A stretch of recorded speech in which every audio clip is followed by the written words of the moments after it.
So you never know quite what you're going to get here in Paraguay, and so is the case today. My friends brought me to a house here in a really beautiful part of Qroo, and he's told me that this place is for sale. See what you think, but just the first thing is it's on one of the best roads in Qroo. It's quite busy here at the moment, but this is quite a revered part of town. There's a lot of flower growers and plant dealers here up along this section of road here in Qroo. A very good part of town.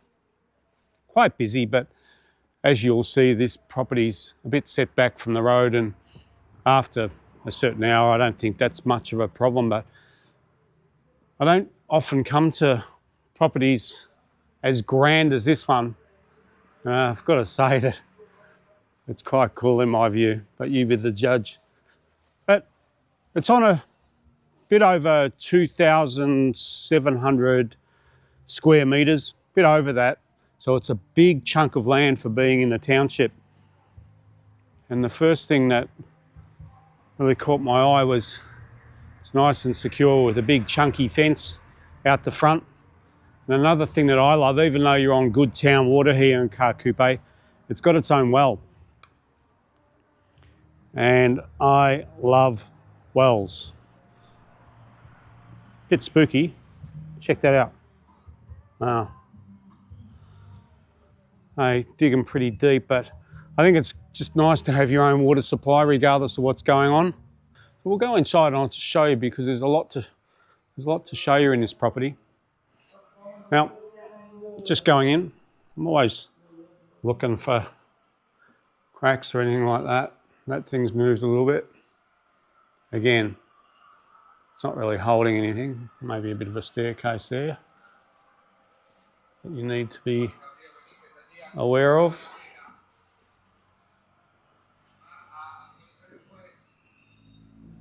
We'll come down and check out downstairs here, but we'll start upstairs. It's 2-story. It's got some really chunky beams running through it. I build everything out of concrete here at times, so it's really that style of house. One thing that catches my eye is it looks like it's got a half decent electrical setup, air conditioning, master bedroom. It's got a bit of a crack there, which doesn't go across the doorway, so it's not like something that is going too crazy. You always got to look in. So you've got like a walk-in robe area or whatever it's called into a bathroom. It's got a nice hot water system there.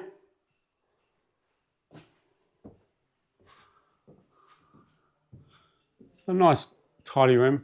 And just looking at the walls, there's nothing that indicates that there's any sort of issues. There is a crack down there though. So, not sure what's going on there. Don't know. But there ain't too many buildings that I visit where there's not some sort of, cracking issue or something, but very seldom, if ever, have I heard of anything too catastrophic. So it's really well appointed house. Another bathroom.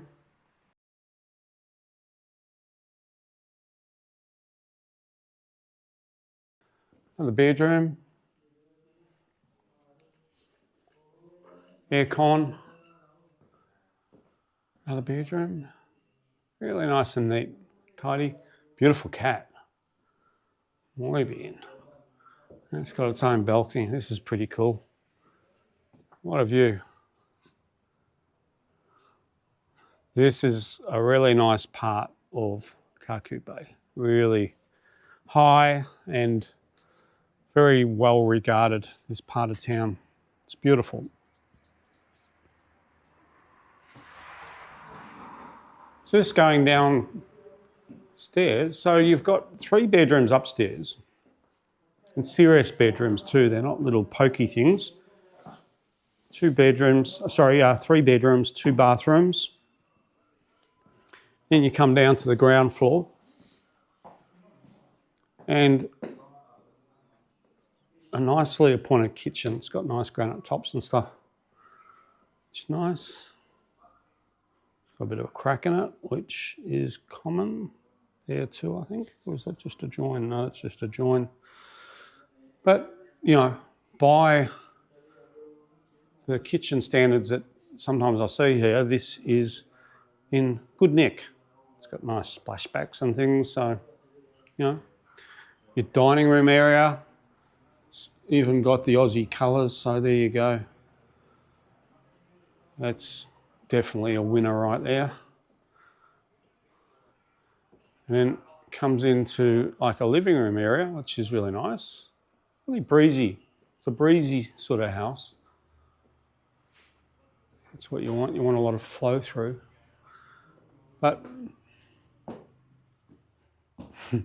you just walk straight out into what they would consider to be the potential garage for your car. When I look at these sort of spaces, I just think, well, build it in, and you know, your car doesn't really need to be in your house with you, but whatever rocks you, you know, it's a nice space. You could do a lot of things with it. So it comes into another room, which is potentially another bedroom. It's, you know, quite nice. Not too much craziness going on the walls or anything like that. So that's telling me that there's not too much in the way of like insane rising damp or anything like that. So because when I come inside and I see something that's affected the mortar course or the brickwork outside, I'm always sort of looking inside to see what it's doing inside, and it doesn't look like it's doing too much in the negative. But another nice little bedroom. Nice and tidy. It's got a reasonable crack there. What's that? What's going on there? Yeah, a bit of a crack. Bit of settlement, you know, happens. And check out what's going on outside, that corresponding part of the house. So you've got like 5 bedrooms just in this house. Big house for Paraguay. And then it comes around to a really nice pool. I don't know how many litres that is, but looks nice.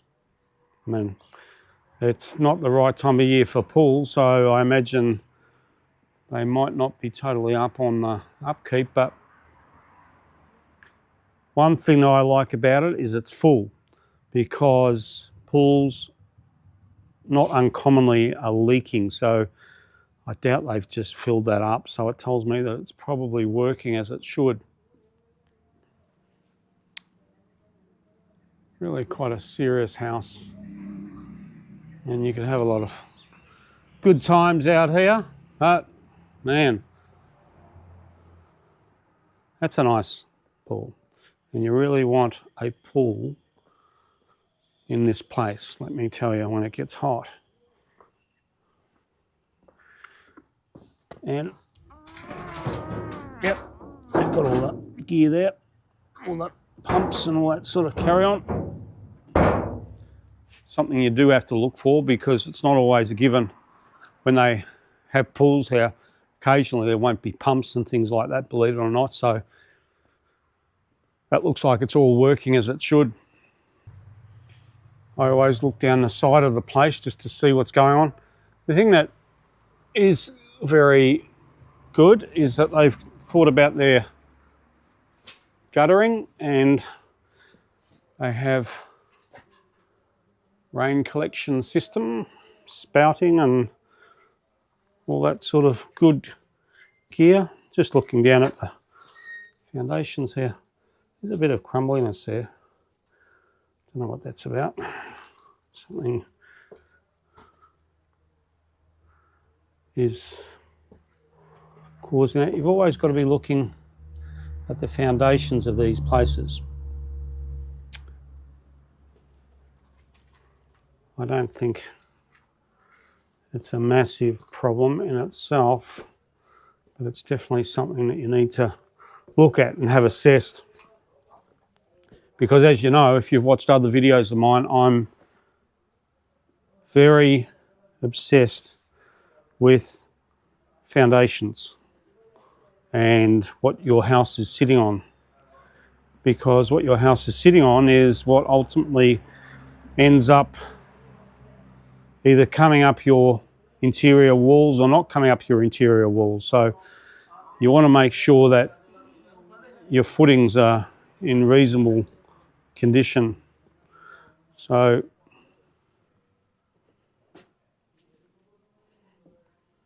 just a few sort of issues with the mortar. Yeah, so they've kind of put a skim over the mortar, and that seems to have come away a bit, but you know, it is what it is. Just something to be assessed. And I would say just off the bat that the best thing to do would be to cover this area in so that no water is coming down on this pathway. Because if you can see there, it's sort of, I don't know, it might just be my eye, but there's not much of a canter there going towards the gutter.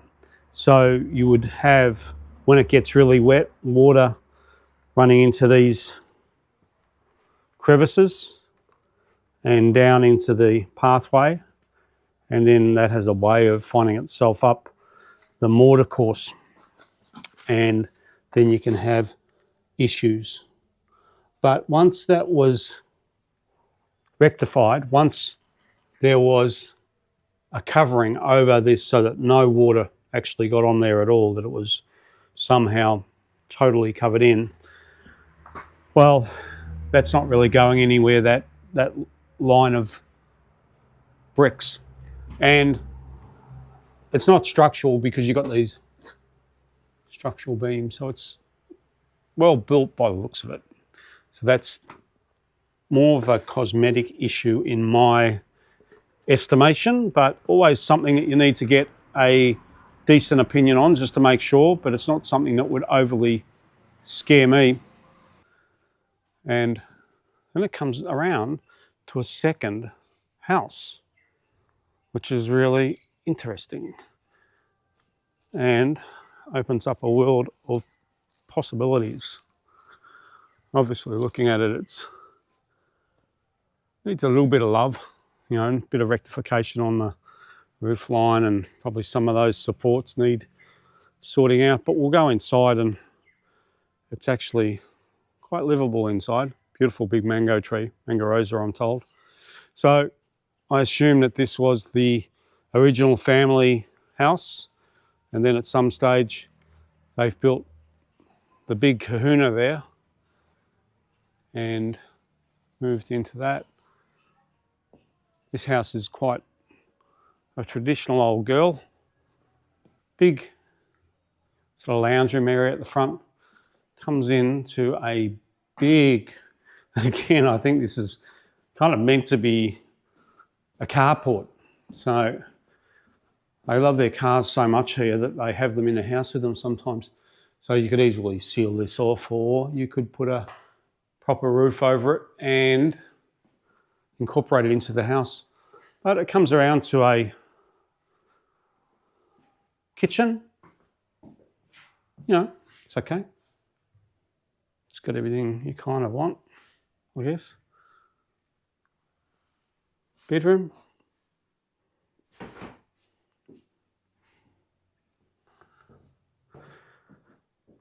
Bathroom.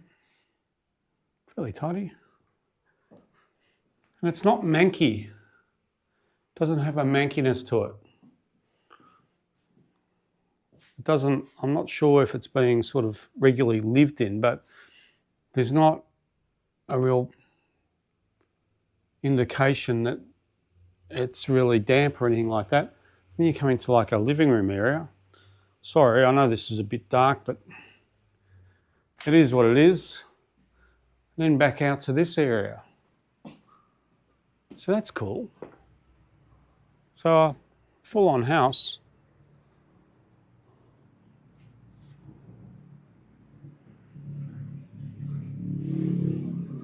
And that's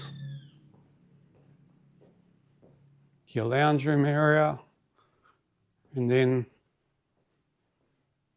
2 bedrooms, which is kind of cool. And out to the back here.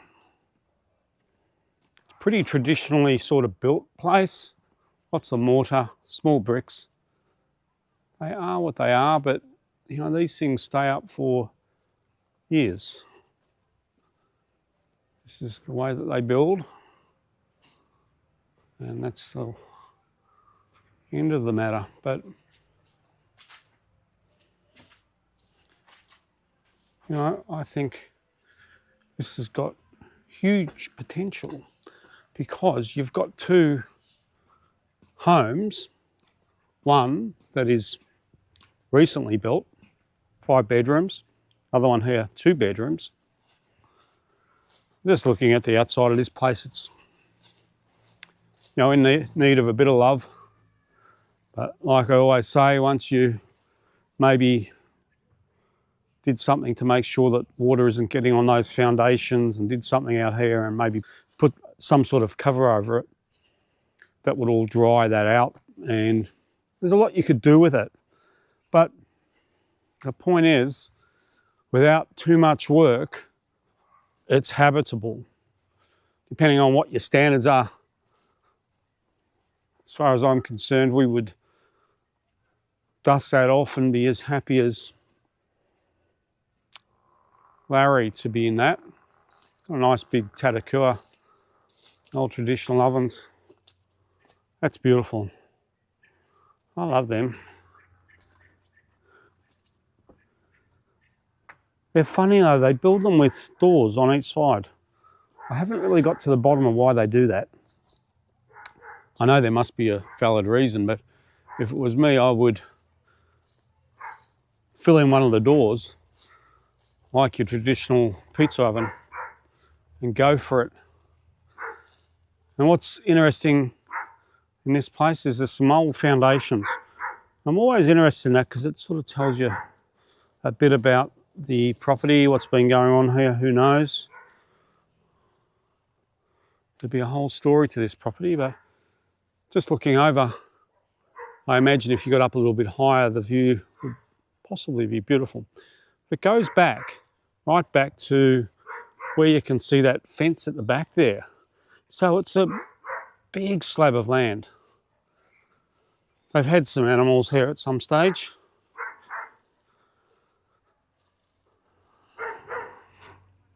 They've got bananas and a big mango tree. Bit of urban debris that they need to maybe sort out. But this part of town is known to be very good for growing. And when you look next door, they're growing bananas and whatnot.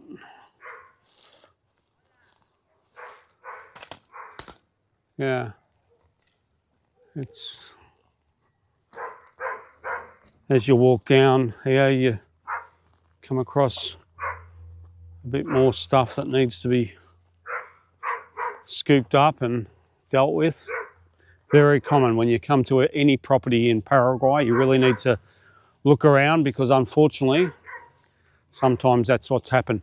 It's not so much the case now because Qroo and a lot of Paraguay has got quite good rubbish collection service. Better than the place I came from actually.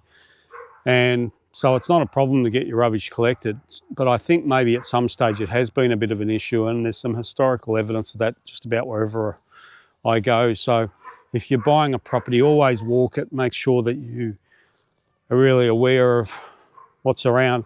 It won't usually be anything too nasty, but maybe some glass that you need to deal with, maybe a bit of plastic, but nothing you can't get sorted one way or another. So here we are right down the back of the property, miles away. And that opens it up to a world of possibility. Because we're in the township, you would need to be more aware of requirements for building if you wanted to do anything else, because once you're outside of town it's pretty relaxed. But this is definitely within the precinct of the town. But this entire property is on the market for $130,000 US, which I think is a really interesting proposition because it has a ton of possibilities. Big slab of land in an area where very hard to get properties in this area, full stop, let alone properties of this size and houses that you can live in comfortably, particularly that front one, or you could move in there tomorrow. It's very clean, tidy. Just some of those building issues that you just need to look at and thoroughly assess. I don't see anything that would indicate to me it's anything other than maybe some cosmetic stuff that you need to deal with. And as I say, there's some things around the back here that you need to just scoop up. This place needs a bit of a spruce up. I noticed down the back there the fence looked like it had been sort of trampled over a bit, maybe by the neighbours perhaps or someone. And sometimes that happens and you invariably find yourself with some bits and bobs on your land that wasn't yours, but that's one of the things that you need to just do. Wouldn't cost much to put a really serious fence around there and sort that out. But you've got very good access to your entire property. So you could literally drive a truck up there and a team of workers and transform whatever you have to. So there you go. A very interesting property. I really like this place. I think if you're looking for something like this, well, this area, you're not going to do any better, I don't think. And for 130 US, you've got two houses. That front one you could easily rent if you wanted to. Very respectable. And a lot of room. And that's one of the issues that we often have here when people come here, especially with bigger families. It's sometimes a challenge to find enough room for people. So depending on what you're wanting to do, whether you're buying a property for yourself or whether you're looking to have a property that you can also make some money on in terms of its rental opportunity, well, here you go. You've got a house that you could do a bit of work on and you could be renting out that place there for quite a chunk of change.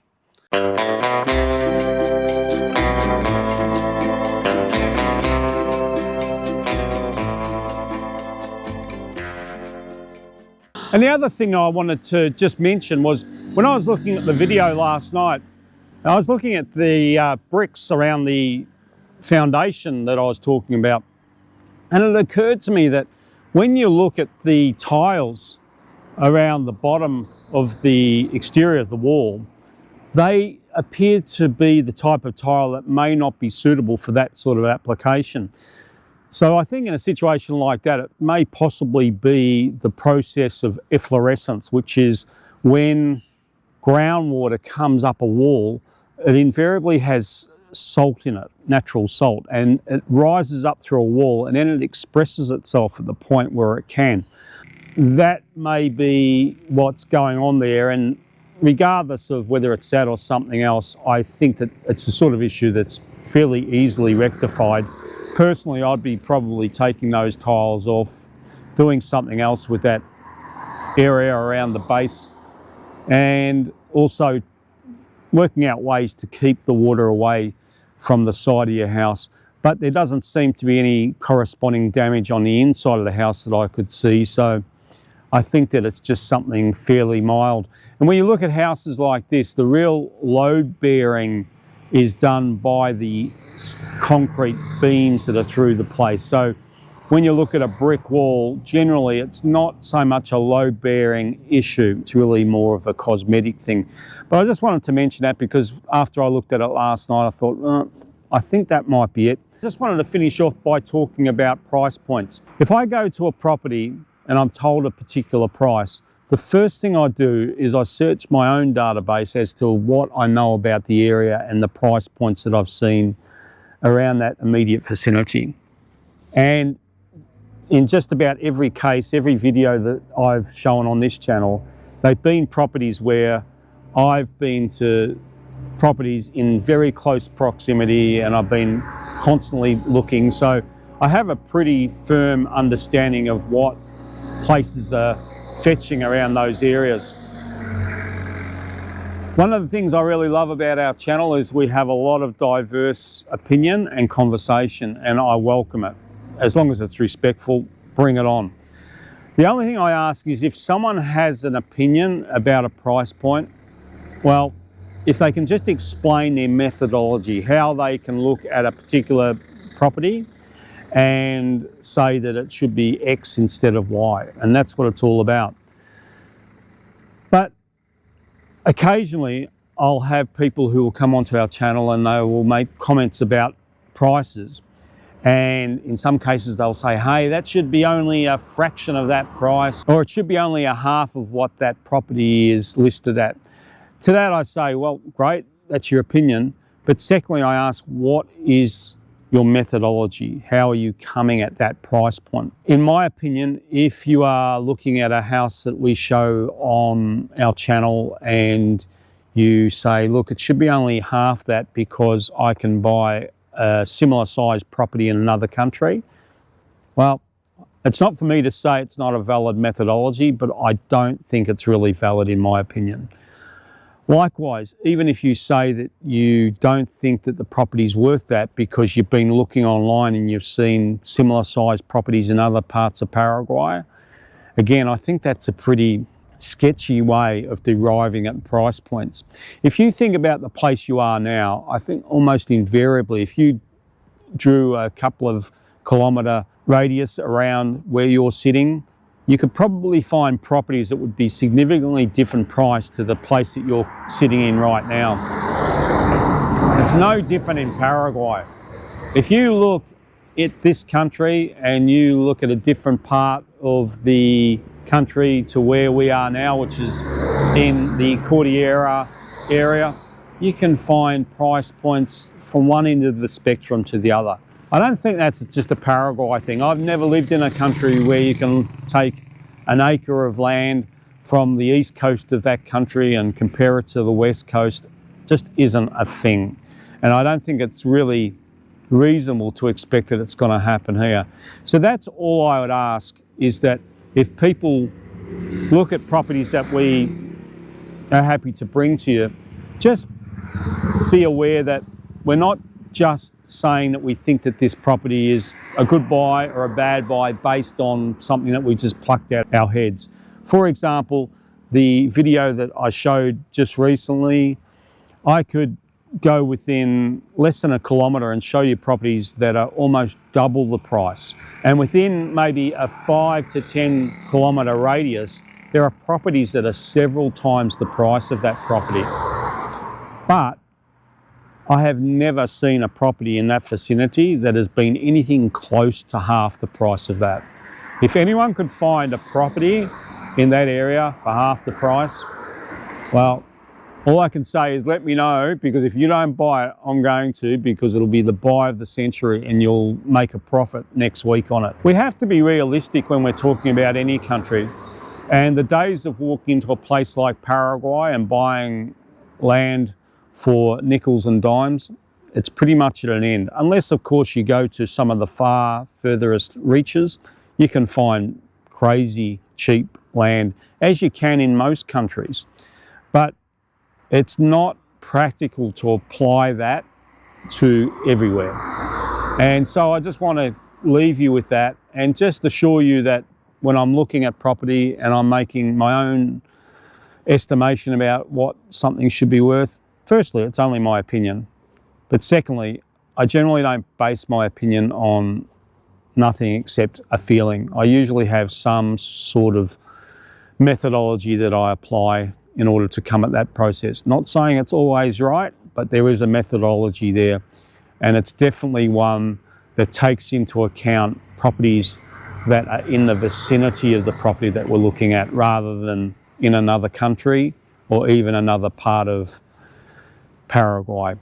I just think that it's fair and reasonable to be comparing oranges with oranges. Just another interesting property to put in your virtual database. I enjoy making the videos. I enjoy looking at these properties and thinking about what they might be worth and just bringing you my opinion. And then ultimately, you need to form your own opinion. But as I always say, and this should almost be the name of our channel, don't do anything until you come and look and assess yourself.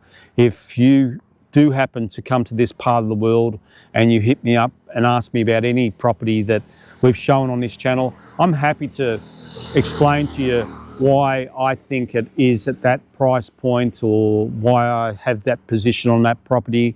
And I will always be able to show you other properties that I'm aware of that have either sold or on the market or didn't sell for particular prices.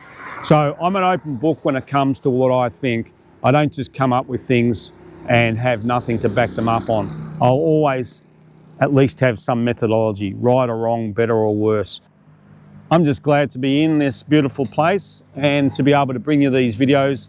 It's my pleasure, and I appreciate you watching and sharing your opinions.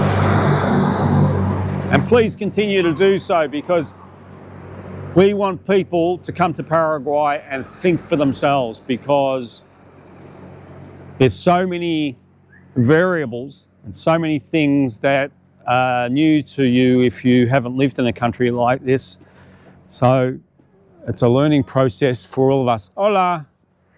And hopefully we can do it together and get on and have an awesome life. Okay, until next time, take care. Ciao.